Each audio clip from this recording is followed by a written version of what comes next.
Então, meu nome é Inohan Almeida, sou pastor e diretor da Associação das Famílias de Santo Amaro, em São Paulo.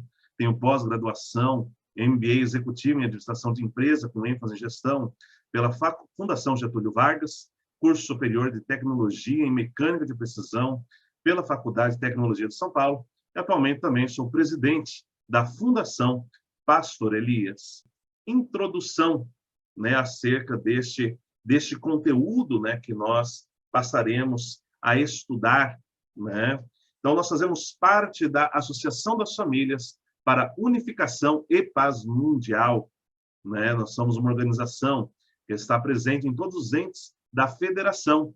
Então, independente do local onde você esteja acompanhando, onde você esteja assistindo, vocês são nossos convidados a conhecerem nossas entidades físicas, e lá também estarem participando das atividades.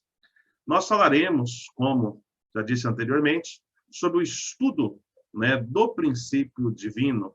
Para tanto, gostaria de iniciar com uma breve introdução para falar um pouco sobre o que é o princípio divino, o que é este conteúdo que nós vamos estudar ao longo de praticamente essas 3 semanas que nós passaremos aqui no período da noite.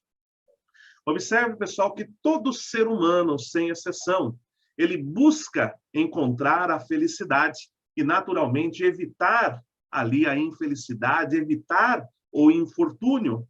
Porém, como que a felicidade ela pode ser alcançada para o ser humano? Normalmente, a felicidade para o ser humano ela é alcançada a partir da satisfação de seus desejos, de suas vontades. Porém, nós observamos no mundo de hoje que muitas pessoas que, embora tenham adquirido grandes condições financeiras e que tenham adquirido muitas coisas externamente assim falando, ainda assim não têm conseguido encontrar esta felicidade.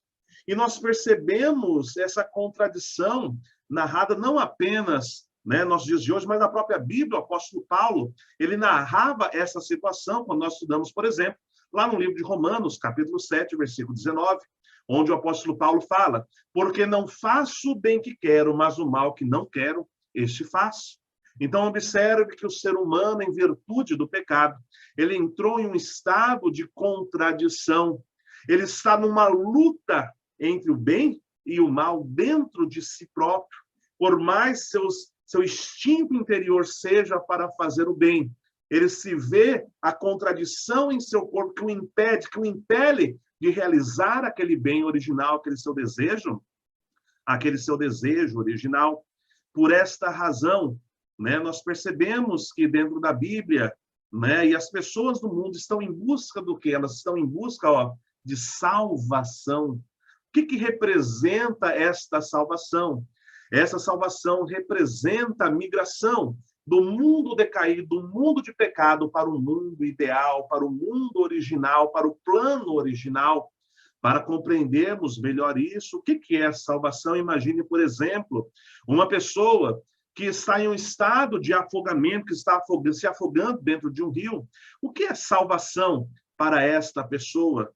Salvação para esta pessoa nada mais é do que sair do estado de afogamento e retornar à margem do rio, ou seja, retornar ao seu estado original. Então, quando observamos hoje que as pessoas vão às igrejas em busca ali de salvação, em busca de redenção, o que consiste essa redenção? O que consiste essa salvação? Consiste em retornar ao ponto original, retornar ao plano original. E nós vemos esse desejo de Deus, lá nas palavras do profeta Isaías, no capítulo 46, 11, onde diz: o meu conselho será firme e farei toda a minha vontade, porque assim eu disse e assim eu farei. Observe, pessoal, que a vontade de Deus, ao longo do curso da história, é uma vontade que é absoluta, ela não muda. Então, Deus tensionou realizar o seu ideal, tensionou realizar a sua vontade. Esta vontade é aquilo que nós denominamos como o princípio da criação, que será a primeira conferência que nós teremos logo após a esta introdução. Então, dentro do princípio da criação, nós conheceremos aquilo que é o plano original de Deus, O que é que Deus queria realizar? Observe que após o pecado, o ser humano ele entrou em um estado de ignorância. E para solucionar esta ignorância, né, que o conduz ao estado de felicidade, é necessário alguma palavra, é necessário alguma direção, é necessário uma nova expressão da verdade, né? Então observe que pelo pecado, o ser humano ele caiu em estado de ignorância interna e também um estado de ignorância externa. Então o que essa ignorância externa ela se refere? Essa ignorância externa se refere às questões pertinentes à mente, ou seja, qual é a origem do ser humano? De onde o ser humano veio? Qual é a finalidade da sua vida? Por que nós estamos aqui? Será que o que ocorre depois da morte, ou seja, será que existe vida após a morte? Será que Deus e o mundo futuro existem? Observe que talvez para as pessoas que estão aqui acompanhando neste momento esse seminário, essas questões são questões já claras, são questões já elucidadas, mas para muitas pessoas ao redor do mundo, esses questionamentos ainda permanecem muito vivos em sua vida, latentes ali em suas mentes. Por outro lado, por virtude do pecado, o ser humano também caiu em um estado de ignorância externa. E essas ignorâncias externas são as coisas referentes às questões da matéria, referente ao corpo. Questões tais como, qual é a base do mundo material? De acordo com quais leis naturais ocorrem todos os fenômenos físicos? Observe que a estas questões acerca da ignorância interna é responsabilidade da religião trazer a elucidação a estes questionamentos. Já relacionadas às questões da ignorância externa, é responsabilidade que a ciência traga uma elucidação. Porém, o que nós observamos ao longo do tempo é que a religião e a ciência deveriam se unir para trazer, então, uma nova verdade capaz de clarificar todas as dúvidas que existem ao longo da história. Entretanto, nós observamos que mesmo a religião e a ciência, elas continuam em atrito dentro de si, não podendo coexistir, não podendo se unificar para trazer essa clarificação acerca desses aspectos da ignorância. Por isso, né, nós dizemos que uma nova expressão da verdade, ela é necessário que ela apareça, é necessário que ela exista como uma forma de conduzir o ser humano a sair do estado de ignorância que o coloca em um estado de infelicidade, para que então ele possa encontrar a felicidade eterna. Observe, pessoal, que ao longo da história, Deus tem gradativamente elevado a capacidade de entendimento e trazido novas verdades que nós observamos, por exemplo, na época de Abraão. Então, observe que a providência que era conduzida na época de Abraão estava centralizada no quê? Estava centralizada nas ofertas, né? Então, Deus pediu ali para Abraão fazer oferta de um pombinho, da rolinha, da novilha, de uma cabra. Então, observe que, na época de Abraão, a forma como Deus conduzia a sua providência era através de ofertas, naturalmente, conforme gradativamente a história ela vai se passando. Deus vem gradativamente aumentando a capacidade de entendimento, aumentando a capacidade de percepção, de entendimento, para a própria elevação espiritual do ser humano e trazendo um escopo de verdade mais ampla. Observe que quando chega Moisés, dentro do curso da história providencial, Moisés ele traz o quê? As leis mosaicas, né? Então, Moisés, observa, ele traz uma nova amplitude de verdade de acordo com que a espiritualidade do ser humano foi avançando. Com a chegada de Jesus, mais adiante. Então, Jesus trouxe o quê? O Evangelho. Observe, pessoal, que nesse momento, quando Jesus traz o Evangelho, não significa dizer que as palavras de Moisés elas perdem sua validade, mas o escopo de verdade trazida por Jesus nesse momento é um escopo maior. Tanto que você observa nas leis mosaicas, falava-se o quê? Que era olho por olho e dente por dente, queimadura por queimadura. Então, observe, quando chega Jesus, agora Jesus fala o quê? Ele fala que, ó, se alguém vir e lhe der um tapa na sua face, vira outra face e recebe ali um outro.